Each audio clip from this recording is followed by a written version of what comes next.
క్రీస్తునాథుని యందు మిక్కిలి ప్రియ సహోదరి సహోదరులారా, ఒక ముఖ్యమైన సమాచారం.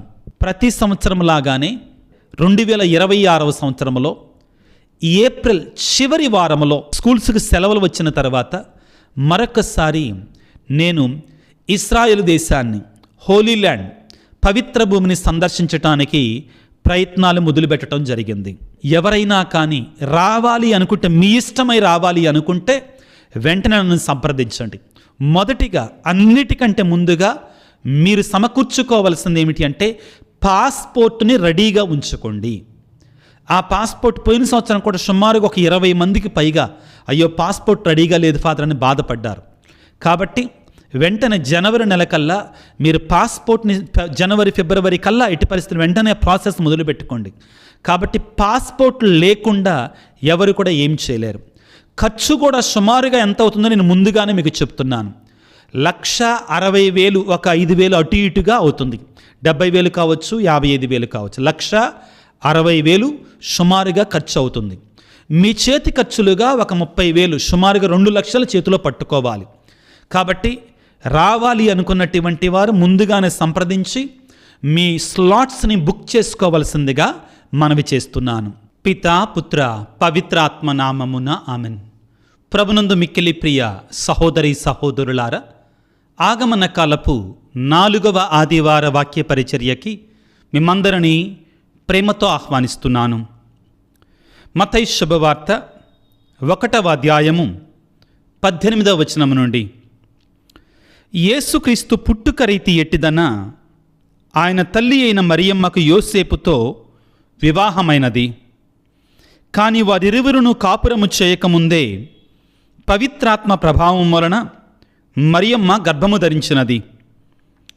ఆమె భర్తయగు యోసేపు నీతిమంతుడగుటచ్చే మరియమ్మను బహిరంగముగా అవమానింప ఇష్టము లేక రహస్యముగా పరిత్యజించుటకు నిశ్చయించుకొనెను.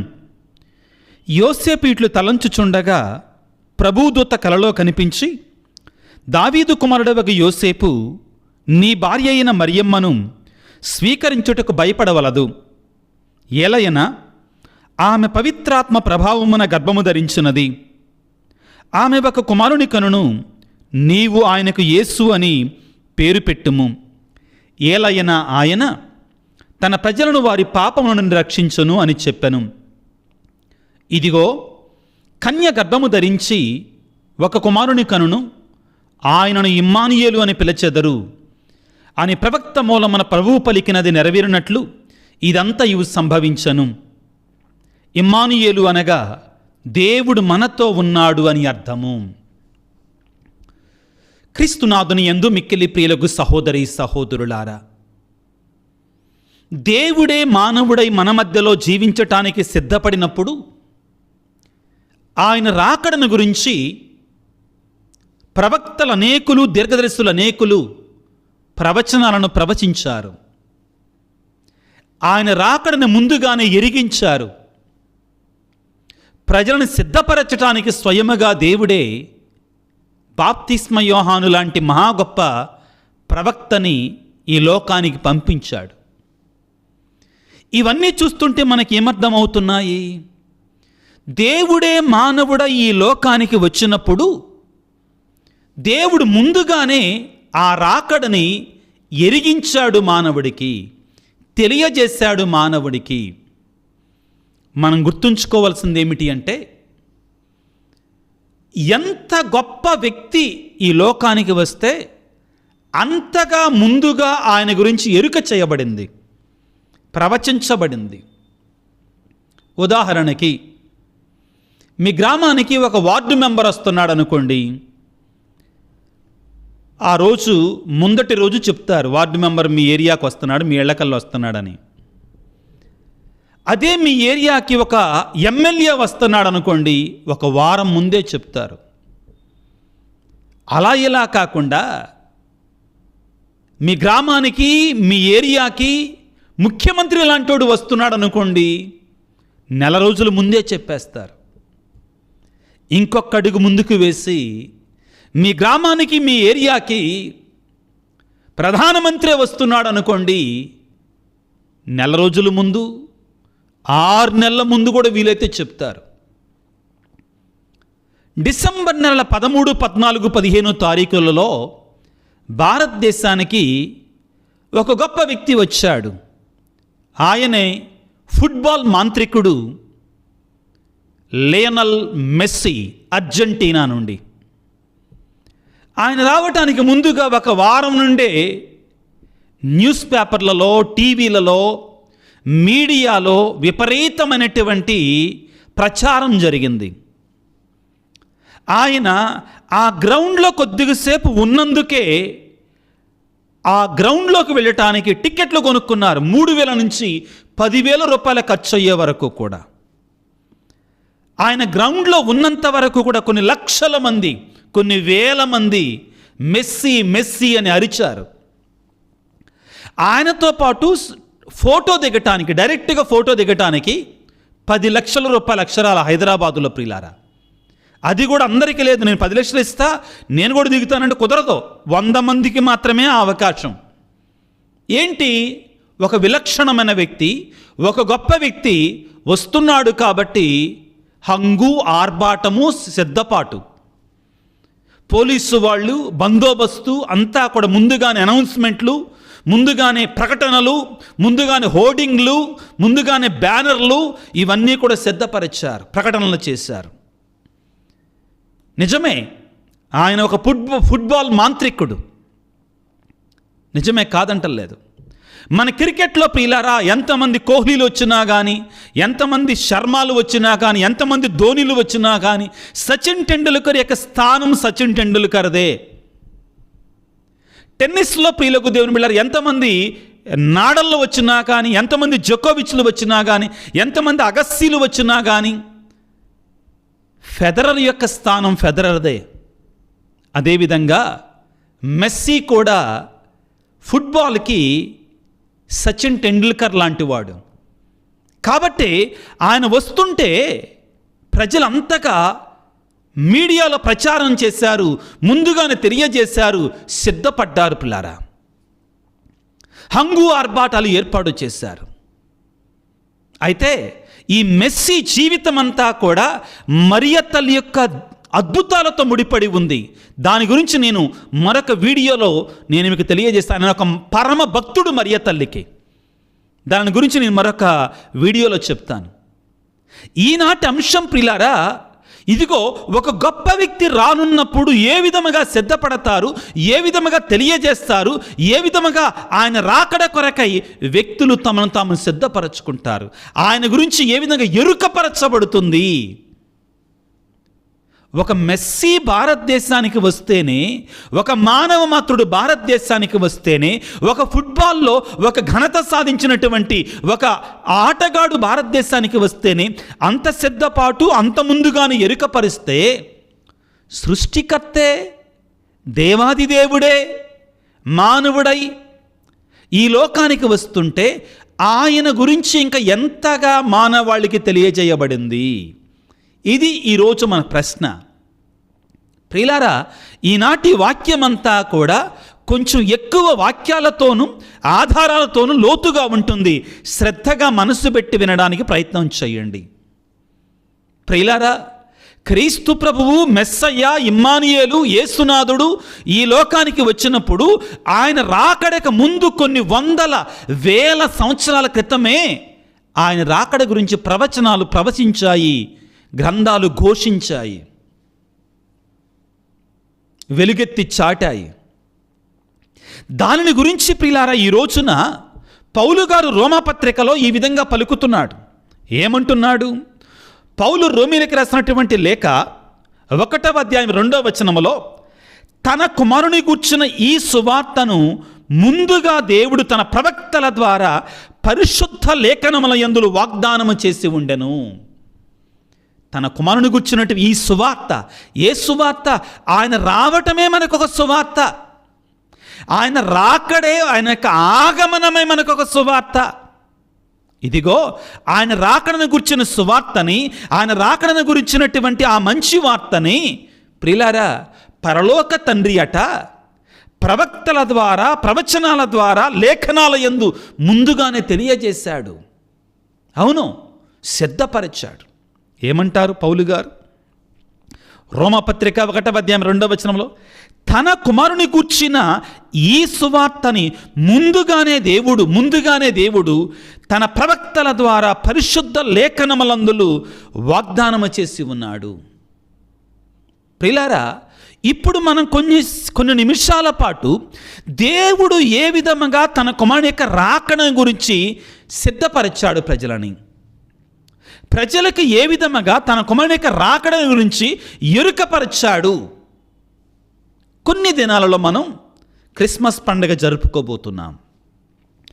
ఆయన మామూలు వ్యక్తి కాదు, నీలాంటి నాలాంటి వాడు కాడు. ప్రియులారా, గమనించండి, ఆయన స్వయాన దేవుని కుమారుడే, దేవుని అద్వితీయ కుమారుడు.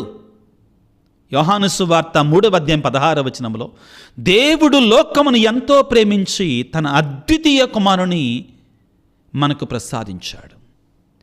మరి ఆయన రాకడ గురించి ప్రవచనాలు ఏ విధంగా మనకు బోధిస్తున్నాయి, ఏ విధంగా తెలియజేస్తున్నాయి? ఈనాటి సువిశేషములో మనకు కొన్ని అటువంటి ప్రవచనాల గురించి మనకు చెప్పబడింది. ఏమని చెప్పబడి ఉంది? మత్తయి శుభవార్త 1:22 ఇదిగో కన్య గర్భము ధరించి ఒక కుమారుని కనును, ఆయన ఈయన ఇమ్మానుయేలు అని పిలిచెదరు అని ప్రవక్త మూలముగా ప్రభువు పలికినది నెరవేరినట్లుగా ఇది అంతయు సంభవించను. ప్రవక్త ఏదో చెప్పాడు, కన్య గర్భము ధరించి కుమారుని కనును, అతడు ఇమ్మానుయేలు అని పిలువబడును. ఎక్కడ చెప్పారు? ఎవరు చెప్పారు? ఎవరి ద్వారా చెప్పారు? ఇది ఈరోజు మనం ధ్యానించాల్సిన అంశం. మరికొన్ని దినాలలో మనం క్రిస్మస్ పండుగ జరుపుకుంటుండగా ఈనాడు మనం ధ్యానించవలసింది రానున్నటువంటి ఆ మెస్సయ్య గురించి చెప్పినటువంటి ప్రవచనాలని, అదేవిధంగా ఆ మరియమాత గురించి చెప్పినట్టు ప్రవచనాలను మనం ధ్యానం చేయాలి. మొట్టమొదటిగా కొంచెం మనస్సును లగ్నం చేసి వినమని చెప్పాను.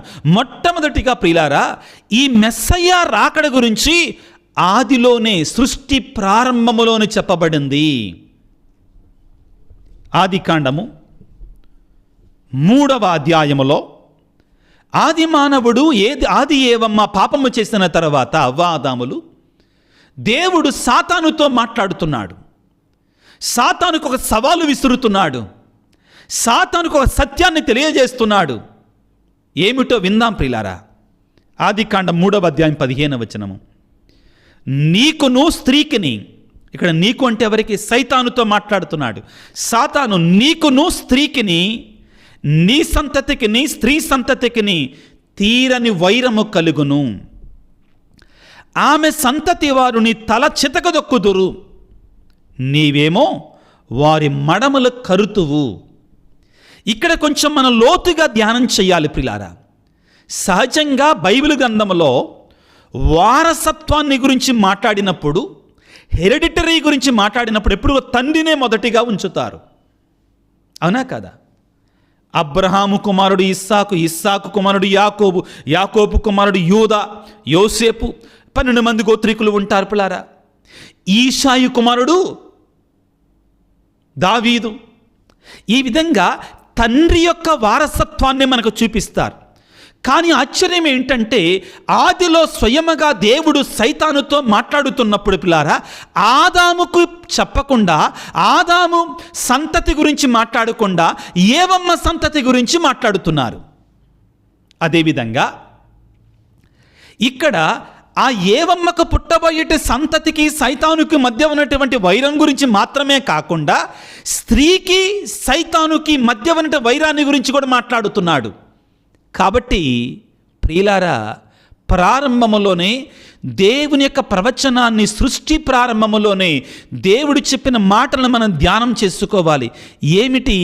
అక్కడ స్వయముగా దేవుడే ఈ వైరం అనేటువంటిది సైతానుకి, స్త్రీకి, సైతాను సంతతికి, స్త్రీ సంతతికి కలుగుతుంది అని చెప్తున్నారు. కాబట్టే బిడ్డలారా, ఇక్కడ మనం మరియమాత యొక్క ప్రాధాన్యతని మనం ఆదికాండము 3:15 మనం చూస్తాం స్పష్టముగా.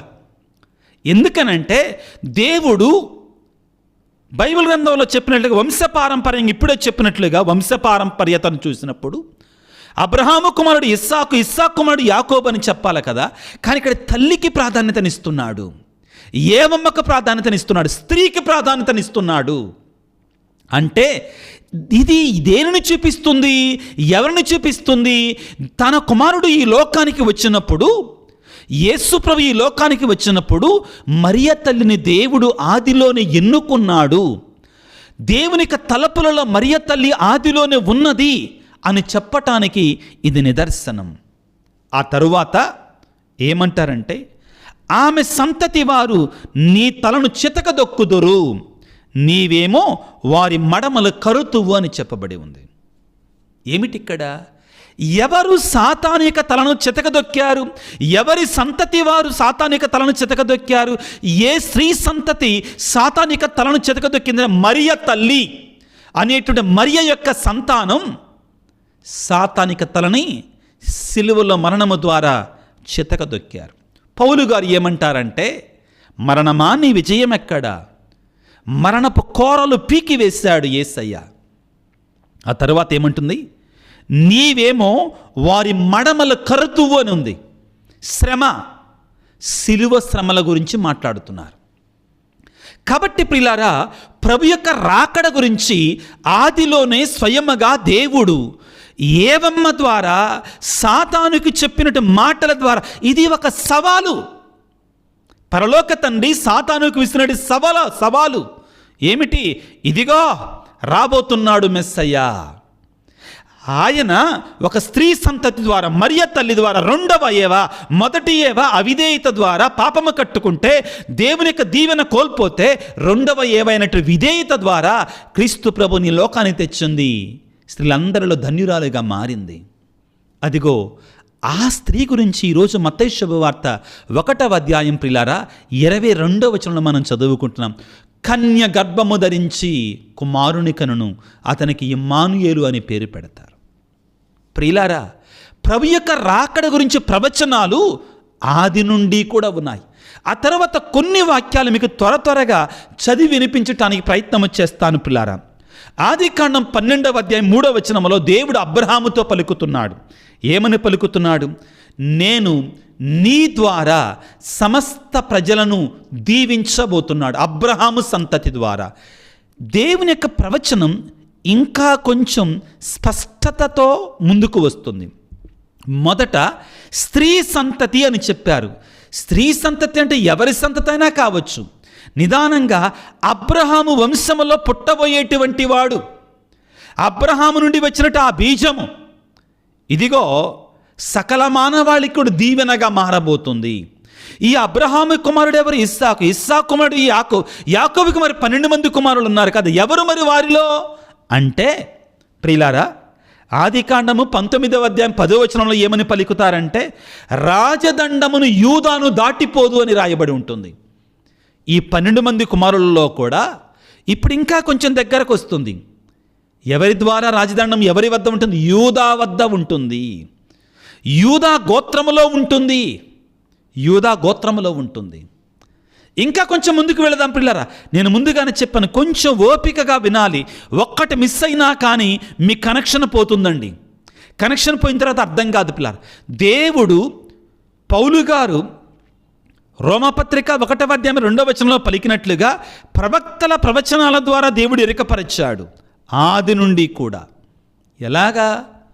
అవ్వాదాముల ద్వారా, అబ్రహాము ద్వారా, యాకోబు కుమారుని యూదా గోత్రములో మాత్రమే దైవరాజ్యం ఉంటుందని చెప్పటం ద్వారా, ఆ యొక్క రాజదండం ఉంటుందని చెప్పటం ద్వారా, మోషే మరణానికి దగ్గరైనప్పుడు ద్వితీయోపదేశ కాండం 18వ అధ్యాయం 15వ వచనం నుండి, నా వంటి ప్రవక్తను మీకు ఒకరిని ఆయన మీకు ప్రసాదిస్తాడు, ఆయన దేవుడు చెప్పమన్న సంగతులు మీకు చెబుతాడు అని పలుకుతాడు. ఇక్కడ కొంచెం మీరు నాతో పాటు ధ్యానం చేయాలి మరొకసారి పిల్లారా. యేసు ప్రభువు ప్రిలారా వేదశాస్త్ర పండితుల ప్రకారం నూతన మోషే, యేసు ప్రభువుకి మోషేకి చాలా దగ్గర సారూప్యతలు ఉంటాయి, దగ్గర పోలికలు ఉంటాయి. ఏమిటి అది? మోషే కూడా ప్రిలారా పరాయి దేశంలో పుట్టాడు. యేసు ప్రభు నజరేతులో పుట్టవలసినటువంటి వాడు బెత్లెహేములో, తన ఇల్లు కాదది. కానీ చరిత్ర ప్రకారం వెళితే అది దావీదు ఇల్లు. నేను దాని గురించి మాట్లాడతా, పొరపడమాకండి, నాకు తెలియదు అనుకోమాకండి. కానీ యోసేపు ఉంటున్న నజరేతులో జన్మించలా. ఒక రకంగా చెప్పాలి అంటే ఆయన ఎక్కడికో వెళ్ళి జన్మించాడు. ఆ తరువాత మోషే జన్మించినప్పుడు కూడా అవంశభము ఎరిగినట్టు పిల్లలను చంపించాడు ఫరో రాజు. యూదులకు పుట్టినటువంటి మగపిల్లలందరినీ చంపటం మొదలుపెట్టాడు. యేసు ప్రభు జన్మించినప్పుడు కూడా 2 ఏళ్ల ప్రాయంలో లోపు ఉన్నటువంటి వారందరినీ చంపమని హెరోదు ఆజ్ఞ ఇచ్చాడు. అదే రీతిగా ప్రియులకు దేవుని బిడ్డలారా, పుట్టిన తర్వాత ఆ యొక్క మోషేని ఇదిగో ఆ యొక్క అజ్ఞాతంలో ఉంచారు. యేసు ప్రభువు కూడా బైబిల్ గ్రంథంలో మనకి పుట్టిన తర్వాత 12 ఏళ్లప్పుడే కనబడతారు. ఆ తర్వాత ఆయనకి 30 సంవత్సరాలు వచ్చినప్పుడే కనబడతారు. ఆ తరువాత ప్రియులారా, మోషే మన్నాని వాళ్ళకి ప్రసాదిస్తే యేసు ప్రభు ఆహారాన్ని ఇచ్చాడు. మోషే ధర్మశాస్త్రాన్ని ఇస్తే యేసు ప్రభు దేవుని యొక్క వాక్యాన్ని ఇచ్చాడు మనకి. ఆయన కొండ మీద ప్రసంగాన్ని ఇచ్చాడు మనకి. ఈ రీతిగా మోషే పోలుస్తూ యేసు ప్రభు నూతన మోషే కంటే గొప్పవాడు అని పలుకుతారు. ఈ రీతిగా మోషే అంటాడు, నా వంటి వాడిని నాకంటే గొప్పవాడిని పంపిస్తాడని మోషేనే స్వయంగా క్రీస్తు ప్రభు యొక్క రాకడ గురించి ప్రవచనాన్ని చెప్పాడు. మెస్సయ్య యొక్క రాకడ గురించి ప్రవచనాన్ని చెప్పాడు. ఆ తర్వాత చాలా ప్రవచనాలు ఉన్నాయి, వాటన్నిటి జోలికి వెళ్ళటం లేదు. కానీ దావీదు కాలములో, దావీదు సమయంలో దేవుడిచ్చిన ప్రవచనాన్ని గురించి మాట్లాడతాను. మొదటిగా ప్రియులారా, సుమారుగా క్రీస్తు పూర్వం 18, 19, 2000 సంవత్సరాల క్రితం ప్రవచించాడు. ఆ తరువాత ఇదిగో దావీదు కాలంలో సుమారుగా 900-1000 సంవత్సరాల క్రితం మరొకసారి ప్రవచించాడు. దావీదు కాలంలో ఇంకా కొంచెం స్పష్టముగా ఈ మెస్సయ్య యొక్క రాకడ యొక్క ప్రవచనాలు ఉన్నాయి. ప్రియులారా, ఇవన్నీ ఎందుకు చెప్తున్నానంటే ఇది చాలా ముఖ్యమైన సందేశం అండి. ఇది పుట్టినటువంటి ఆ కుమారుడు మామూలు వాడు కాడు, ఆయన దేవుని కుమారుడు. కాబట్టే ఇదిగో నేను పుడుతున్నానంటే ఎవరు చెప్తారండి? నేను వస్తానంటే ఎవడు ప్రకటిస్తాడు? ఆయన మెస్సయ్య కాబట్టి, దేవుని కుమారుడు కాబట్టి, సృష్టి ఆరంభము నుండి కూడా చరిత్రలో ప్రవక్తల యొక్క ప్రవచనాలు మెస్సయ్య యొక్క రాకడను గురించి మనకు బోధిస్తున్నాయి. దావీదు ప్రియులారా వృద్ధాప్యము చెందిన తర్వాత దేవునికి మందిరాన్ని నిర్మించాలి అనుకున్నాడు. తాను ఇల్లు కట్టుకున్న తర్వాత, స్థిరపడ్డ తర్వాత తన రాజ్యం, ఇదిగో సమూయేలు 2వ గ్రంథము 7వ అధ్యాయంలో మనం చదువుకుంటాం. అప్పుడు దేవుడు అంటాడు, నువ్వు కాదు నాకు ఇల్లు కట్టవలసినటువంటి వాడివి, నీ మేని నుండి పుట్టిన పిలక ద్వారా, నీ యొక్క సంతతి ద్వారా నీ కుమారుడు, ఇక్కడ సొలొమోను కాదండి, అతడు నాకు మందిరాన్ని నిర్మిస్తాడు, శాశ్వతమైన మందిరం, అతని రాజ్యమునకు అంతమే ఉండదని పలుకుతాడు. ఆ తరువాత దావీదు రాసుకున్న కీర్తనలలో రాబోయే మెస్సయ్య ఏ విధముగా జీవించబోతున్నాడు, ఏ విధంగా మనం రక్షించబోతున్నాడని స్పష్టంగా మనకు చెప్తాడండి. ఏ విధంగా, ఉదాహరణ కొన్ని మాత్రం మీకు చదివి వినిపిస్తాను. కీర్తన 22లో ఈ విధంగా రాయబడి ఉంది, వారు పొడచిన వాని వంక వారు చూతురు వీక్షింతురు అని చెప్తారు. ఇక ప్రియులారా, అసలు విషయానికి వస్తున్నాం మనం. ఈనాటి మొదటి పట్టణములో యెషయా గ్రంథము 9వ అధ్యాయం 6-7 వచనాలు మనం చదువుకుంటే, అక్కడ ప్రియులారా మనం గుర్తుంచుకోవాల్సింది ఏమిటి అంటే, ఎవరికి పుట్టబోతున్నాడు, ఎక్కడ పుట్టబోతున్నాడు, ఎప్పుడు పుట్టబోతున్నాడు, ఇవన్నీ వివరాలు రాయబడి ఉన్నాయండి ప్రవచనాలలో. ఆ పుట్ట గర్భాన్ని దాల్చబోతున్న స్త్రీ ఏ విధంగా ఉండబోతుంది, ఆయనకి ఏం పేరు పెడతారు, అసలు అన్నీ రాయబడి ఉన్నాయి పిల్లారా. కొద్ది రోజులలో ప్రభు యొక్క జననోత్సవాన్ని కొనియాడుకోబోతుండగా ఆయన రాకడను గురించినటువంటి ప్రవచనాలను మనం ధ్యానం చేస్తున్నాం. ఏమని రాయబడి ఉంది? యెషయా గ్రంథము 7వ అధ్యాయంలో ఈనాటి యొక్క మొదటి పట్టణములో, సరే వినుడు, ప్రభువే మీకు ఒక గురుతును చూపించును, యువతి గర్భవతి అయి ఉన్నది, ఆమె కుమారుని కని అతనికి ఇమ్మానుయేలు అని పేరు పెట్టెను. ఇక్కడ కన్య గర్భవతి అయి ఉన్నది, యువతి గర్భవతి అయినది పెట్టబోయే పేరు. 2 వివరాలు మనకి తెలియజేస్తున్నాడు. చాలా స్పష్టంగా, చాలా వివరంగా, 100% క్లారిటీతోటి చెప్తున్నారండి. ఏమని చెప్తున్నారు? కన్య అయి ఉండాలి. గ్రీకు భాషలో, హీబ్రూ భాషలో కన్య, మగ పొడిమి తెలియకుండా, ఎరుగకుండా ఆమె గర్భాన్ని దాలుస్తుంది. 2వది, అతనికి ఇమ్మానుయేలు అని పేరు పెడతారు.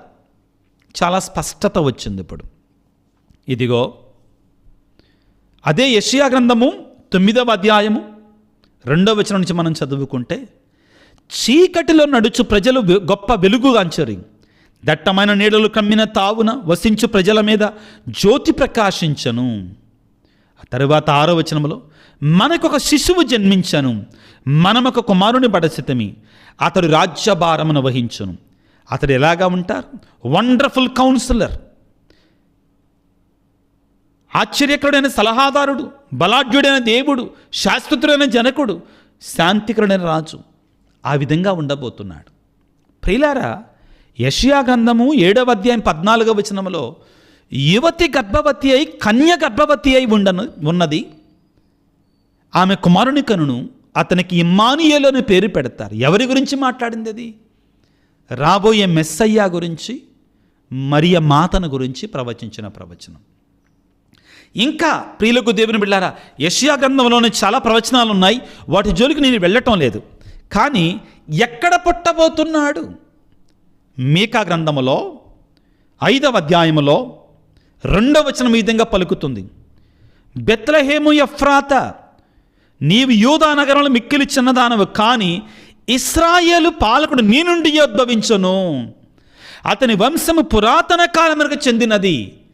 వినండి ప్రియులారా, ఎలా పుట్టబోతున్నాడు? యువతికి పుట్టబోతున్నాడు. పేరేం పెట్టబోతున్నాడు? ఇమ్మానుయేలు అని పెడతారు. ఎక్కడ పుట్టబోతున్నాడు? బెత్లెహేము ఎఫ్రాతాలో ఆయన జన్మించబోతున్నాడు. ఇంతకంటే క్లారిటీ ఇంకేం కావాలి మనకి? ఎందుకు ఇవన్నీ చెప్తున్నానంటే, ఈనాటి 2వ పట్టణంలో రోమాపత్రిక 1వ అధ్యాయం 2వ వచనంలో దేవుడు తన కుమారుని యొక్క వర్తమానాన్ని గురించి, శుభవర్తమానాన్ని గురించి, సువార్తను గురించి ప్రవక్తల ద్వారా ముందుగానే ఎరిగించి ఉన్నాడు. ఆయన ఊరికే పుట్టినటువంటి వాడు కాడు. ఆయన బెత్లెహేములోనే ఎందుకు జన్మించాలి? ఎందుకంటే ఈ భూమి అంతటికీ కూడా అదే మధ్య స్థలం, భూమధ్య రేఖా స్థలం. That is the point of central and focal point. చూడండి దేవుడు ఎలా ఎన్నుకున్నాడు. అది దేవుని యొక్క ఎన్నిక రీతి. ప్రియులకు దేవుని బిడ్డలారా, మీకా గ్రంథంలో చాలా స్పష్టముగా ప్రియులారా, బెత్లెహేము ఎఫ్రాత, బెత్లెహేము అన్న ఎఫ్రాత అన్న ఒకటే. నేను కొన్నాళ్ళ క్రితం బెత్లెహేములోనే ఎందుకు పుట్టాలనే అంశం మీద వాక్యం బోధించాను, చాలా వివరంగా బోధించాను. ఈ యొక్క యాకోబు భార్య అంటే రాహేలు చనిపోయినప్పుడు ఆమెని ఎఫ్రాతాలో పాతిపెట్టారు. దానికే బెత్లెహేము అని కూడా పేరు అని మనం చదువుకున్నాం. ప్రియులకు దేవుని బిడ్డలారా, ఆది కాండంలోనే ఉంటుంది. అయితే ప్రియ సహోదరి సహోదరులారా, ఇక్కడ మనం జకరియా గ్రంథంలో ఇంకా కొంచెం స్పష్టంగా చదువుకుంటే, ఇదిగో నీ రాజు మీ చెంతకు వచ్చుచున్నాడు, అతడు తేజోమయ జయశీలుడు నీ వద్దకు వచ్చును, కానీ వినయాత్ముడై గాడిదపై ఎక్కి వచ్చును. యేసు ప్రభు ఆ మట్టలాదివారం రోజున గాడిద మీద ఎక్కి వెళ్ళారు యెరూషలేములోనికి. అదే విధముగా జకరియా గ్రంథం 12వ అధ్యాయం 10వ వచనంలో పిల్లరా, వారు ఆయనని పొడిచిన వాని వంక చూతురు అని పలికారు. శతాధిపతి ఏ విధముగా యేసు ప్రభువును పొడిచినప్పుడు ఆయన వంక వీక్షించాడో అది కూడా రాయబడి ఉంది. ప్రియులారా, పుట్టినటువంటి ఆయన మెస్సయ్యా అని చెప్పటానికి, పుట్టినటువంటి ఆయన దేవుని కుమారుడని చెప్పటానికి ప్రవచనాలు ఆది నుండి కూడా ఉన్నటువంటి వాటన్నిటినీ కూడా కొన్ని మాత్రమే మీకు బైబిల్ గ్రంథం నుంచి చూపించాను.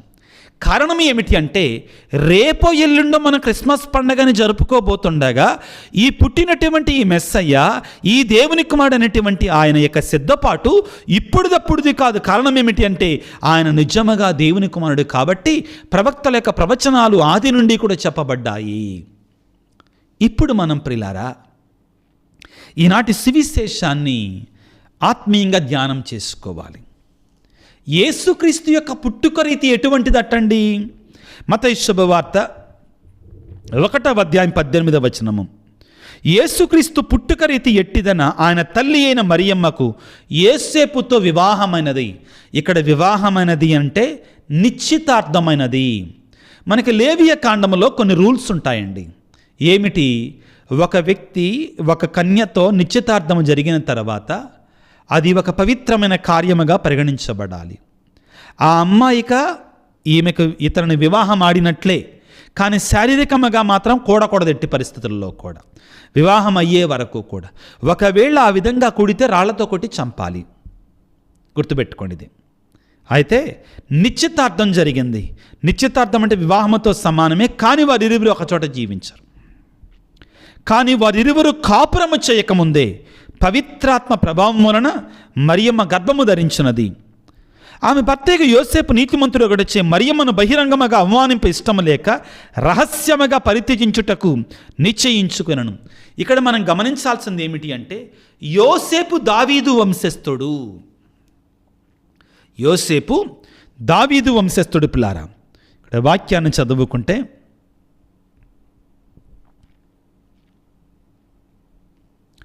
మత్తయి శుభవార్త 1వ అధ్యాయం 16వ వచనంలో, మరియమ్మ భర్తయగు యోసేపు యాకోబునకు జన్మించను, మరియమ్మకు క్రీస్తు అనబడి యేసు జన్మించను. ప్రియులారా, యోసేపు దావీదు వంశస్థుడు కాబట్టి దేవుడు ప్రవచించిన ప్రవచనాలన్నీ కూడా క్రీస్తు ద్వారా నెరవేర్చబడుతున్నాయి. యోసేపు శారీరకంగా తండ్రి కాకపోయినా కానీ లోకానికి చూడటానికి ఆయన సాకుడు తండ్రి, ఆయన తండ్రి అవుతాడు కాబట్టి బహిరంగంగా చూడటానికి యేసు భగవానుడు యూదా గోత్రం అనేటువంటి దావీదు వంశములో రాజదండము తొలగిపోకుండా ప్రవచనాల నెరవేర్పుగా ఆయన దావీదు వంశములో జన్మిస్తున్నాడు. ఇక్కడ మనం గమనించాల్సింది ఏమిటి అంటే పిల్లారా, మనకి ధ్యానంగా ఈరోజు దేవుడిచ్చే సందేశం, భార్యలు భర్తలు ఏ విధముగా జీవించాలి, మనస్పర్ధలు వచ్చినప్పుడు అపోహలు తొలగించుకోవడానికి ఏ విధంగా ఉండాలి, ఆగమన కాలంలో భార్యాభర్తల మధ్యలో సఖ్యత ఏర్పాటు చేసుకోవాలి, పొరపచ్చాలు ఉంటే తీసివేసుకోవాలి. యోసేపులాగా భర్తలు ఉండాలి, మరియ తల్లిలాగా నీతివంతంగా ప్రియులారా భార్యలు ఉండాలి. ఒకవేళ భార్యాభర్తల మధ్యలో పొరపచ్చాలు వస్తే తొందరపాటు లేకుండా యోసేపులాగా దేవుని మీద ఆధారపడాలి. ఇదిగో దేవుని యొక్క దూత యోసేపుకు చెప్పిన మాటలను మనం వినాలి. నీ భార్య అయిన మరియమ్మను స్వీకరించుటకు వెనుకాడవలదు అని పలికాడు. ప్రియులారా, ప్రియమైన భర్తలారా, చిన్న చిన్న లేనిపోని అనుమానాలకి, చిన్న చిన్నటువంటి అభాండాలకి ప్రియులారా మీ కుటుంబాలను నాశనము చేసుకోమాకండి. మీరందరి యొక్క ఆ కుటుంబాల ఎడల దేవునికి ఉన్న ప్రణాళిక ఏమిటి అంటే, మీరందరూ కలిసి ఉండాలి, ఒకటిగా ఉండాలి. భార్య భర్త ఒకరికొకడు లోబడి విశ్వాసాన్ని పెంపొందించుకునేటట్లుగా ఆ యొక్క యోసేపు గారిలాగా మరియ తల్లిలాగా మనందరం కూడా జీవించాలి. ఇదిగో ప్రవచనాల నెరవేర్పు మరియ తల్లిలో జరుగుతుంది. కొంచెంసేపు ధ్యానించండి. ఆమె ఒక కుమారుని కనును, నీవు ఆయనకు యేసు అని పేరు పెట్టుము. ఎలయన ఆయన తన ప్రజలను వారి పాపములను రక్షించును. మత్తయి శుభవార్త 1వ అధ్యాయం 22-23 వచనాలు. ఇదిగో కన్య గర్భము ధరించి ఒక కుమారుని కనును, ఆయనను ఇమ్మానుయేలు అని పిలిచెదరని ప్రవక్త మూలమున ప్రభువు పలికినది నెరవేరునట్లుగా ఇదంతయు సంభవించను. ప్రియులారా, యెషయా ప్రవక్తని ఆగమన కాల ప్రవక్త అంటారు. హీఈస్ అన్ అడ్వెంట్ ప్రాఫిట్ అంటారు. ఎందుకంటే ఆ ప్రభు యొక్క రాకడ గురించి అంత వివరంగా అన్ని ప్రవచనాలు ఎవరు చెప్పల. ప్రియులారా, పాత నిబంధనలో ఉన్న ప్రవచనాలు సుమారుగా 300కు పైగా ప్రవచనాలు యేసు ప్రభు జీవితంలో నెరవేరాయంటండి. వాటిలో ప్రధానమైనది ప్రియులారా ఏమిటి అంటే, కన్య గర్భము దాల్చటం, పుట్టినటువంటి కుమారునికి ఇమ్మానుయేలు అని పేరు పెట్టడం. చాలా స్పష్టతతో కూడుకున్నటువంటి వాక్యం. ఇక్కడ ప్రియులారా మనందరికీ కూడా యాగమన కాలపు చివరి ఆదివారం రోజున మరియమాత సిద్ధపాటు విషయంలో గొప్ప ఆదర్శముగా ఉండాలి. 2 విషయాలు మాత్రమే ముందుంచుతున్నాను. అలనాడు ఆదిలో అవ్వా ఆదాములు పాపము చేసి పాపములో పడిపోయినప్పుడు దేవుడేమన్నాడు సైతానుతో, నీకును స్త్రీకిని, నీ సంతతికిని స్త్రీ సంతతికిని వైరము కలుగును అన్నాడు. ఇక్కడ దేవుడు నీ సంతతికి స్త్రీ సంతతికి వైరము కలుగుతుందని చెప్పొచ్చు కదా, వదిలేయచ్చు కదా. కానీ దానికంటే ముందు ఒక మాట చెప్పాడు, నీకు స్త్రీకి సైతాను కూడా మధ్యలో వైరం ఉండబోతుంది. ఆ వైరములో మరియ తల్లి విధేయత ద్వారా విజయాన్ని సాధించింది.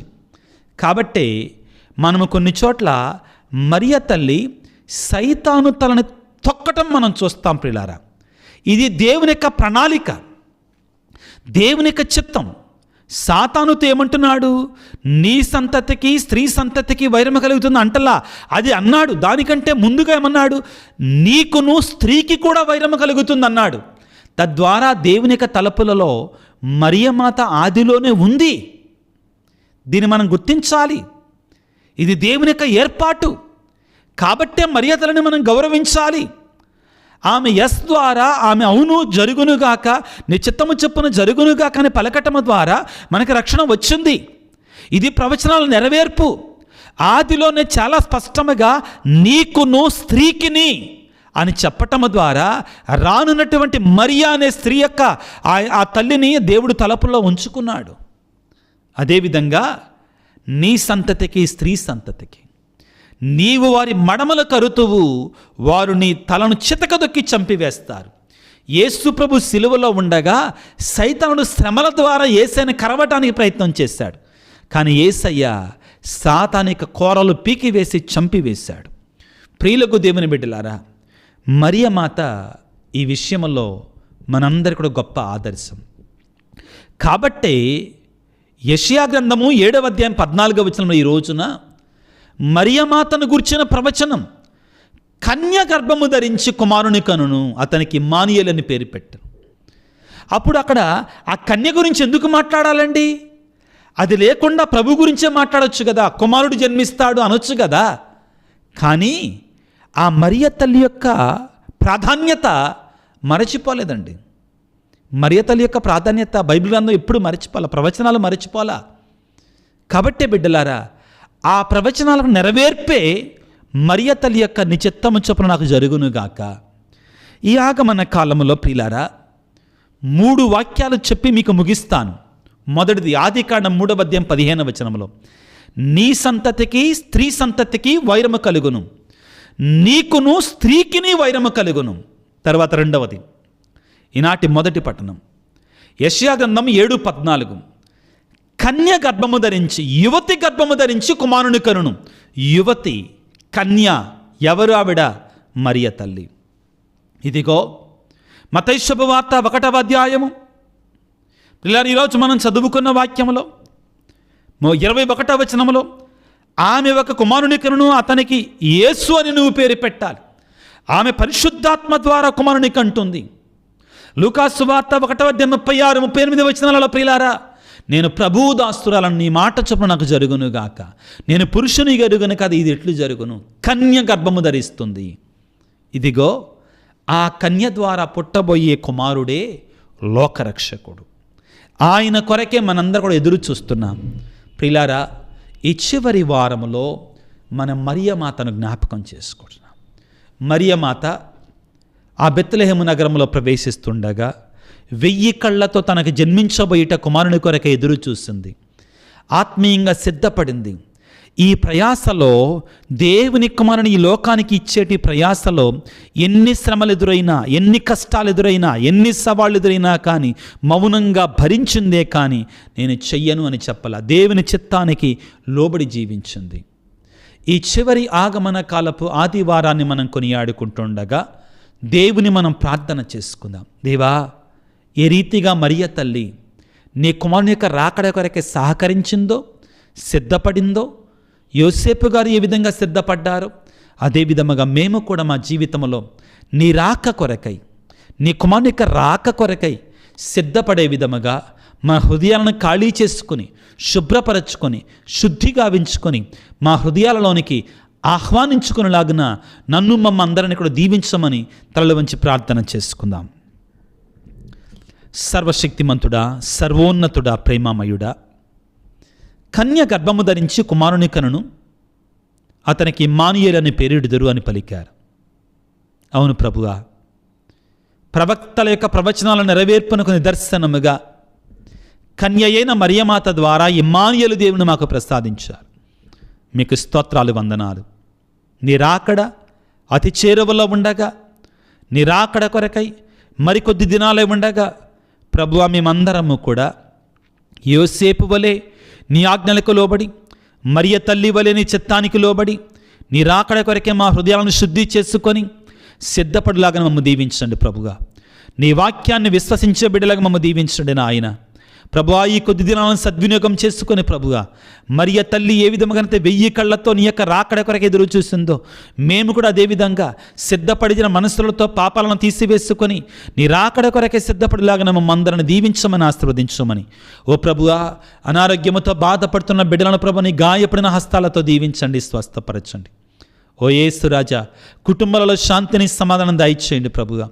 ఈ వాక్య పరిచయలో పాల్గొంటున్న నీ బిడ్డలందరిని దీవించమని, వారి కోరికలను ఆశీర్వదించమని, మా కొరకు ప్రార్థించమని అడిగిన బిడ్డలందరిని దీవించమని, మరి ముఖ్యంగా యేసు రాజా, ఈనాడు ప్రత్యేకంగా ఎవరైతే ఈ యొక్క పరిచర్య కొరకే సహాయం చేస్తున్నారో వారందరిని దీవించమని మా నాథుడైన క్రీస్తు ద్వారా వేడుకొనుచున్నాము తండ్రి, ఆమెన్. ప్రభువు మీతో ఉందరుగాక, మీ ఆత్మతో ఉందరుగాక. సర్వశక్తిగల సర్వేశ్వరుడు పిత, పుత్ర, పవిత్రాత్మ మిమ్ము మీ కుటుంబాలను చల్లగా దీవించి ఆశీర్వదించి కాపాడుదురుగాక. God bless you. దేవుడు మిమ్ము దీవించుగాక. ఆమెన్.